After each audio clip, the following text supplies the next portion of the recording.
पौराणिक यानी पुरातन या प्राचीन काल में भारत बहुत ही समृद्ध, खुशहाल और विकसित राष्ट्र था।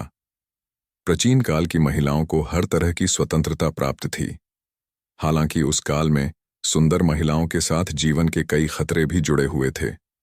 आओ जानते हैं पौराणिक काल की अत्यंत सुंदर स्त्रियां। हम यहाँ पर माता लक्ष्मी, माँ सरस्वती और माता पार्वती, कामदेव पत्नी रति आदि को छोड़कर अन्य पौराणिक महिलाओं की बता कर रहे हैं।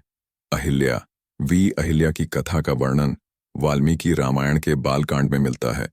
अहिल्या अत्यंत ही सुंदर, सुशील और पतिव्रता नारी थीं। उनका विवाह आर्षि गौतम से हुआ था। दोनों ही वन में रहकर तपस्या और ध्यान करते थे। शास्त्रों के अनुसार शचीपति इंद्र ने गौतम की पत्नी अहिल्या के साथ उस वक्त छल से सहवास किया था जब गौतम आर्षि प्रातः काल स्नान करने के लिए आश्रम से बाहर गए थे। गौतम ऋषि को जब यह बात पता चली तो उन्होंने अहिल्या को पत्थर बन जाने के शाप दे दिया। फिर त्रेता युग में श्री राम के चरण लगने से उनका उद्धार हुआ। दमयंती, उनकी सुंदरता का प्रमाण इसी बात से लग जाता है कि उनके स्वयं में स्वयं वरुण देव, इंद्रदेव, अग्नि तथा यमदेव भी शामिल हुए थे। चारों देवता उनसे विवाह करने की इच्छा रखते थे, परंतु दमयंती को निषाद राज के राजकुमार नल से प्रेम हो गया था। दमयंती विदर्भ देश के राजा भीम की पुत्री थीं। स्वयंवर के समय उन चारों देवताओं ने नल का ही रूप धारण कर लिया। 3. मेनका, मेनका ने अपने रूप और सौंदर्य से तपस्या में लीन विश्वामित्र का तप भंग कर दिया। विश्वामित्र सब कुछ छोड़कर मेनका के ही प्रेम में डूब गए।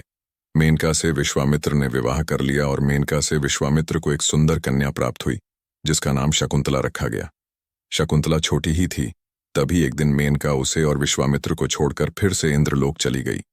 रंभा, रंभा अपने रूप और सौंदर्य के लिए तीनों लोकों में प्रसिद्ध थी।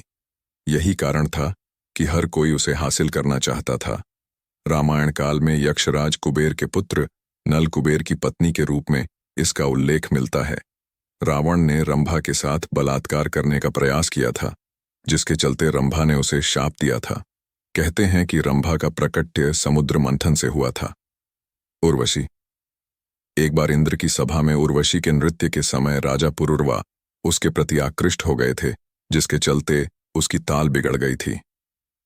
इस अपराध के कारण इंद्र ने रुष्ट होकर दोनों को मृत्यलोक में रहने का शाप दे दिया था। मर्त्यलोक में पुरुरवा और उर्वशी कुछ शर्तों के साथ पति पत्नी बनकर रहने लगे। मां सीता, राजा जनक की पुत्री और प्रभु श्री राम की पत्नी माता सीता अत्यंत ही सुंदर और योग्य थीं। पंचवटी में रावण ने जब उन्हें देखा तो वह कुछ समय के लिए तो स्तब्ध हो गया था और तब उनसे कहा था कि देवी, आपका शरीर सोने के समान दमक रहा है।